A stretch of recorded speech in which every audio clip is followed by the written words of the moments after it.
सच्चिदानंद रूपाय विश्वोत्पत्त्यादि Hathaway तापत्र विनाशाय श्री कृष्णाय वयं नमः।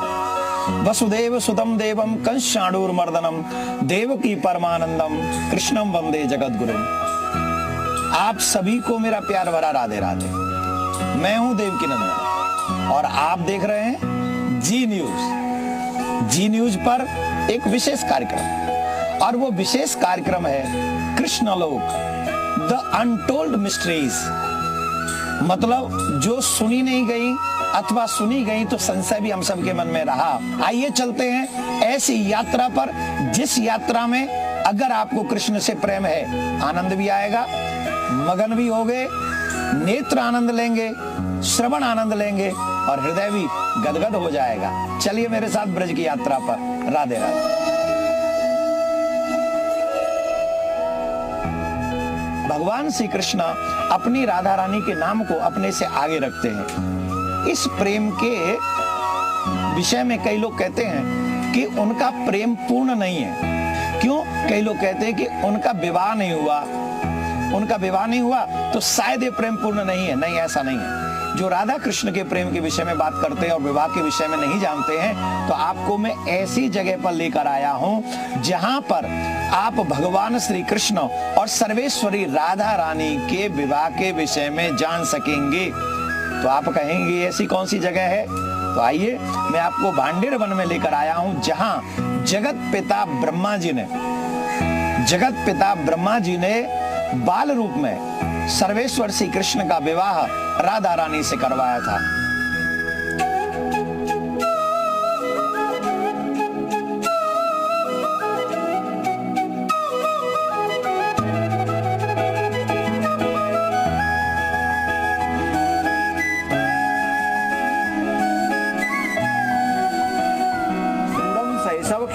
कहते हैं कृष्ण के रहस्यों की गहराई में भक्त जितना उतराते हैं, न कोई गोपी है, न कोई ग्वाल है, न सखा है, न सखी है, ये रहस्य लोक उससे 10 गुना गहरा नजर आता है। द्वापर में श्री कृष्ण ने जो लीलाएं की, उनके रहस्य आज भी मृत्यु लोक में विद्यमान हैं।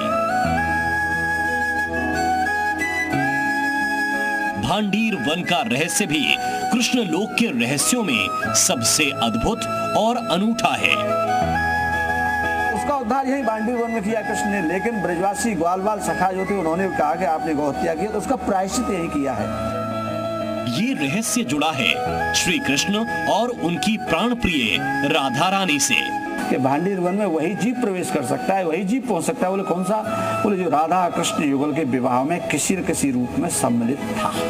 भांडीर वन वो अनूठा स्थान है जहां पर राधा रानी और श्री कृष्ण का विवाह हुआ था, जहां पर श्री कृष्ण ने राधा रानी के गले में वरमाला डाली थी, जहां पर इस अद्भुत और गुप्त विवाह का साक्षी वट वृक्ष आज भी मौजूद है। वो मंडप, वो सिंदूर, वो मिलन, राधा कृष्ण के महामिलन की वो सारी निशानियां आज भी राधा कृष्ण विवाह स्थली में दिखाई देती हैं। जब हम भांडेर वन पहुंचेंगे तो यहाँ जो सबसे पहले हमको दर्शन होगा वो एक विशालकाय बट वृक्ष का दर्शन होगा। और इतना सुंदर दर्शन होगा, इतना विशाल है। द्वापर युग से लेकर आज तक हमको भगवान श्री कृष्ण के विवाह का प्रमाण देता रहता है। बहुत मान्यता ये है कि भगवान श्री कृष्ण और सर्वेश्वरी राधा रानी का विवाह इसी बट वृक्ष के नीचे पितामह ब्रह्मा जी ने कराया था। कहा जाता है कि द्वापर में ये वट वृक्ष इतना विशाल था कि श्री कृष्ण और दूसरे ग्वाले इस पर क्रीड़ा करते थे और यमुना नदी को भी पार कर जाते थे। आज भी भांडीर वट के नाम से विख्यात इस वट वृक्ष की बनावट भी रहस्यमयी है। इस वट वृक्ष के विषय में एक बहुत बड़ा रहस्य है। जानते हैं क्या? ये जो वट वृक्ष है, इसकी जड़ें, जितना ये ऊपर यहाँ फैला हुआ दिख रहा है, ये कम दिखाई पड़ रहा है, लेकिन इसकी जो जड़ें हैं वो 10 किलोमीटर 10 से 15 किलोमीटर के दायरे में फैली हुई हैं, पर मुझे लगता है वो भी दायरा कम है, क्योंकि इसके अस्तित्व, इसकी महिमा, इसके गुणों का दायरा बहुत बड़ा हुआ है। जिस वट वृक्ष के नीचे श्री कृष्ण का विवाह उनकी प्रिय राधा से हुआ, उसकी बनावट से जुड़े रहस्य भी इस मंदिर के पुजारी भक्तों को बताते हैं। भांडीर वट, विशाल वट वृक्ष। कहते हैं राधा रानी श्री कृष्ण से उम्र में बड़ी थी, ये भी एक बड़ा रहस्य है। आखिरकार उम्र में बड़ी होने के बावजूद इस स्थान पर श्री राधा का श्री कृष्ण से विवाह कैसे हुआ? भांडीर वन उस रहस्यमयी कथा का सच भी अपने अंदर समाये हुए है। राधा रानी ने बाल कृष्णलाल को गोद में ले लिया है और यहाँ से लेकर के चली है, गोकुल के रास्ते पर चली है, तो अकस्मात क्या हुआ, बालक जो था शिशु रूप में कृष्ण, वो अदृश्य हो गया, गायब हो गया गोद में से। किशोरी जी जो है हा कृष्ण हा मोहन कहती हुए ऐसे आगे बढ़ रही, तो आगे क्या देखते, बड़ा सुंदर रत्न मंडप प्रकट हुआ है, 1000 खंभों का अद्भुत रत्न मंडप, मणि माणिक्यों से सुसज्जित। और उस रत्न मंडप में बाल कृष्ण नहीं, नव तरुण कृष्ण मंद मंद मुस्कुरा रहा है। श्री राधा रानी का हाथ ऐसे लिया, मंडप में चढ़ाया, उसी क्षण नारद जी प्रकट हो गए और नारद जी ने याद दिलाया कि प्रभु इसी दिन के लिए ब्रह्मा जी ने 68,000 वर्ष तपस्या की थी पुष्कर में कि मुझे एक पुत्री का कन्यादान करना है, और आपने ये आश्वासन, ये वरदान दिया था ब्रह्मा जी को, आपकी आज्ञा हो तो ब्रह्मा जी को लाऊं। तब ब्रह्मा जी को नारद जी लेकर के आए। ब्रह्मा जी ने उसी रत्न मंडप में बड़ी सुंदर भाव से वैदिक रचना की है, वर युगल को बिठाया है और स्वयं 2 कार्य संपन्न किए हैं। विवाह के पुरोहित बने हैं और जैसे एक पिता कन्यादान करता है ऐसे कन्यादान किया है। राधा रानी का स्वयं कन्यादान किया ब्रह्मा जी ने। आप इस समय जो दृश्य दर्शन कर रहे हैं, ये वो प्रमुख स्थान है। जो लोग ये कहते हैं कि राधा कृष्ण का सिर्फ प्रेम है और विवाह नहीं हुआ है, तो मैं आपको भांडीर वन में उस स्थान पर लेकर आया हूँ जहाँ भगवान श्री कृष्ण यहाँ विराजमान है, राधा रानी विराजमान है और ब्रह्मा जी विराजमान हैं। बड़े ब्रह्मा जी वो बैठे, छोटे ब्रह्मा जी मेरे साथ बैठे हुए हैं।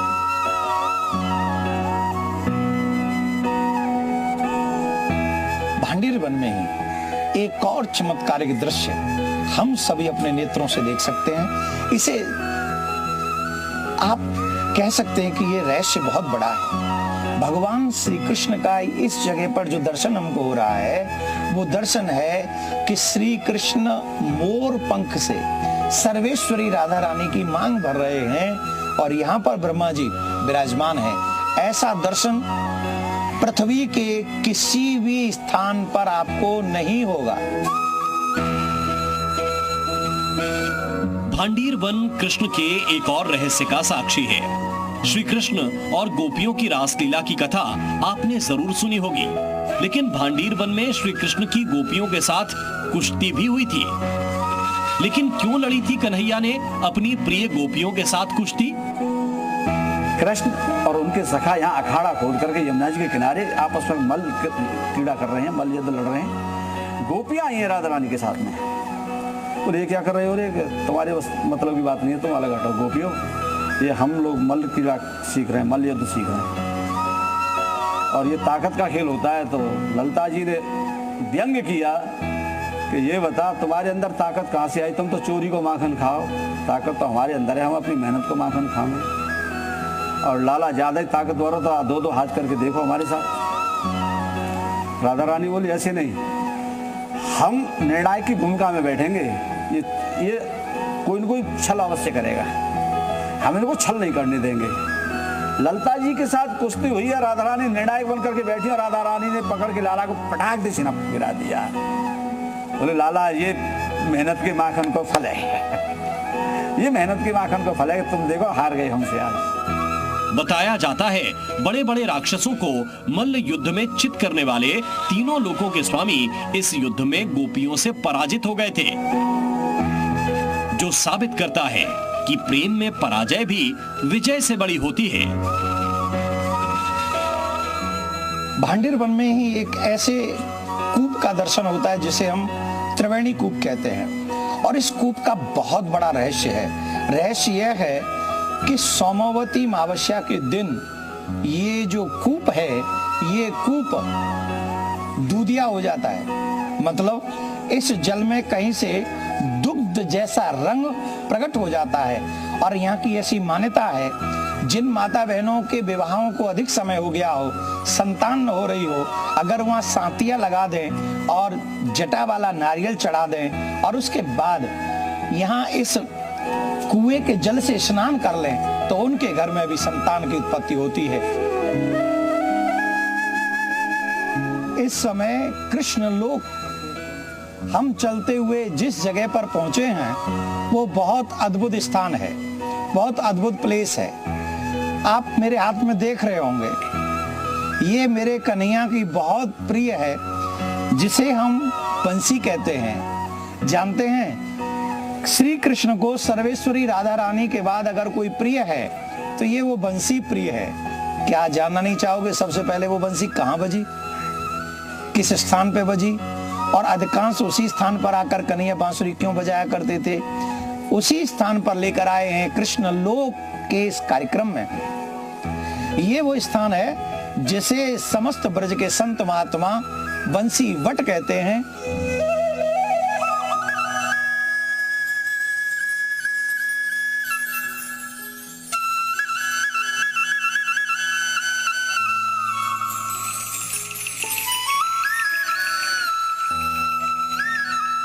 वृंदावन के इस कृष्ण धाम में मौजूद लोग इस वट वृक्ष पर कान लगाकर क्या सुन रहे हैं? इन लोगों के चेहरे पर पेड़ पर कान लगाने के बाद शांति क्यों नजर आ रही है? यहां पर चारों तरफ बांसुरी ही बांसुरी क्यों नजर आ रही है? श्री कृष्ण का इस स्थान से क्या संबंध है कि हर कृष्ण भक्त यहां खिंचा चला आता है? इन सारे रहस्यों से एक एक करके पर्दा उठेगा। ये स्थान है श्री कृष्ण को परम प्रिय कहा जाने वाला वंशीवट, जहां पर पहली बार सुनाई पड़ी थी श्री कृष्ण की मधुर बंसी की धुन। माता सरस्वती का आवाहन करके ठाकुर जी ने जब बांसुरी का तान छेड़ा था, वो तीनों लोगों को मोहित कर देने वाली थी। वो वंशीवट ही ये जगह है जहां पे पहली बार ठाकुर जी ने बांसुरी का तान छेड़ा था। मेरे पीछे जो वृक्ष आपको दिखाई पड़ रहा है, ये वही वट वृक्ष है जिसकी छांव में आकर कन्हैया बैठकर प्यारी बंसी बजाया करते थे। और वो कौन सा प्राणी था जो उस बंसी की धुन को सुनकर मोहित नहीं हो जाता था, कृष्ण का दीवाना नहीं हो जाता था? हमने तो यहाँ तक सुना है, ब्रज के रसिक संत कहते हैं, जहाँ चलता न था कुछ काम तीर और कमानों से, विजय नटवर की होती थी वहां मुरली की तानों से। जो लोग इस पेड़ पर कान लगाकर कुछ सुनने की कोशिश कर रहे हैं, उनका दावा है कि वो बंसी की धुन सुन पा रहे हैं। कुछ लोगों को इस जगह से मृदंग और दूसरे वाद्य यंत्रों की आवाज भी सुनाई पड़ती है।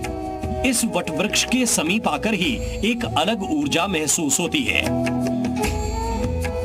आप जानते हैं, ये बंसी कन्हैया को सबसे पहले यहीं मिली थी।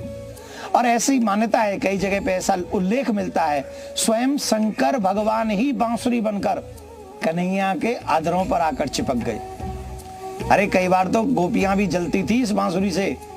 अरे बांस की बांसुरी ते तप कीनो कौन, अधर सुधा पिए को पिए हम तरसे निस्बौन।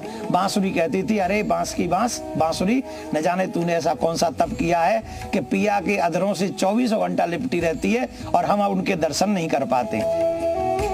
ये कृष्ण लोक का ऐसा रहस्य है जो आज तक नहीं सुलझा। पेड़ के अंदर से ये धुन क्यों सुनाई देती है? बरगद के पेड़ पे ठाकुर जी बैठ के बांसुरी बजाते थे, जिसके वजह से इस क्षेत्र का नाम पड़ा वंशीवट। हम सबको जो आभास हो पाता है इस वट वृक्ष से, उसका कारण यह है कि यहाँ पे एक दिव्य भव्य कार्यक्रम हुआ था महाराष्ट्र का। महाराष्ट्र में यूज किए गए इंस्ट्रूमेंट ढोलक, नगाड़े, मृदंग, डमरू, करताल, झान, मंजीरे, घुंघरू, ये आपके भावनाओं के हिसाब से और ठाकुर जी की कृपा हो जाए तो आज भी इस वट वृक्ष और इसके सभी शाखाओं से 24 घंटा 8 पहर 7 दिन कुछ न कुछ लोगों को अभाव होता है। कहते हैं ना, जाकी रही भावना जैसी प्रभु मूरत देखी थी तैसी, यही सब बात है। तो वो कौन सा धाम है जहां कन्हैया को बंसी का ही प्रसाद चढ़ाया जाता है और प्रसाद वहां से वापस भी बंसी का ही प्राप्त होता है? तो वो स्थान है बहुत प्यारा बंसीवट, जहां भक्त आते हैं तो कन्हैया को बांसुरी ही भेंट करते हैं और जब वो वापस जाते हैं तो वहां के जो संत महात्मा हैं, जो पुजारी गण हैं, उनको बांसुरी ही वापस प्रसाद में प्रदान करते हैं। अपने इसी वंशीवट में ठाकुर जी ने अपने स्वरूप के साथ कुछ समय के लिए अपने बाल सखा श्री दामा जी को बांसुरी दिए थे, जिसके वजह से वो ठाकुर जी जैसे लगते भी हैं, इसीलिए उसके हाथ पे बांसुरी, इसीलिए लोग यहाँ पे बांसुरी चढ़ाते हैं। वंशीवट की इस भूमि को रास की भूमि भी कहा जाता है, जहां पर श्री कृष्ण ने गोपियों के साथ रास किया। श्री कृष्ण को प्रिय इस स्थान पर और इस वट के बारे में कहा जाता है, वंशी वट सो वट नहीं, श्री कृष्ण नाम सो नाम। कहा यह भी जाता है कि इस वंशी वट के नीचे बैठकर गोपाल सहस्त्र नाम का सच्चे मन से जो पाठ करता है, उसे अपने नेत्रों से श्री कृष्ण के दर्शन हो जाते हैं।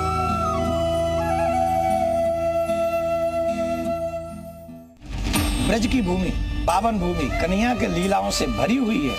ऐसी ही एक रहस्यमयी लीला हमें वृंदावन के एक ऐसे स्थान पर मिलती है जहां युगों युगों से मौजूद एक ऐसी जलती हुई अग्नि है जो अभी तक शांत नहीं हुई।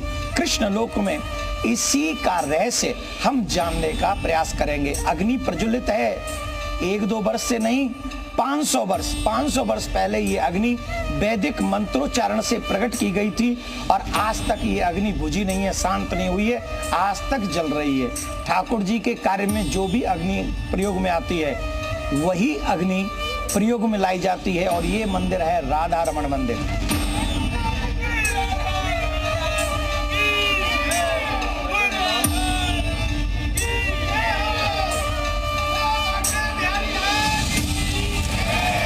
आस्था की ये अग्नि जो पिछले 500 सालों से लगातार जल रही है, उसे आप पहली बार टीवी स्क्रीन पर देख रहे हैं।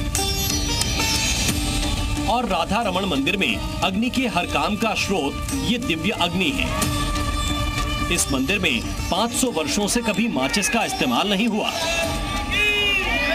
गोपाल भट्ट जी जिन्होंने श्री राधा रमण लाल को अपने भाव एवं प्रेम से प्रकट किया, उन्होंने ही मंत्रोच्चारण से इस अग्नि को प्रज्वलित करी।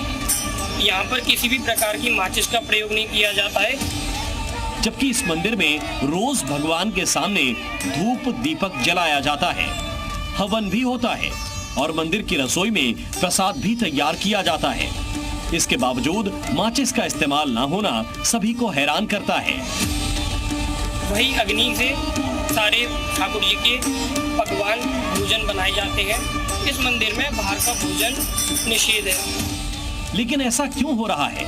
इस अद्भुत मंदिर की दिव्य अग्नि का रहस्य क्या है?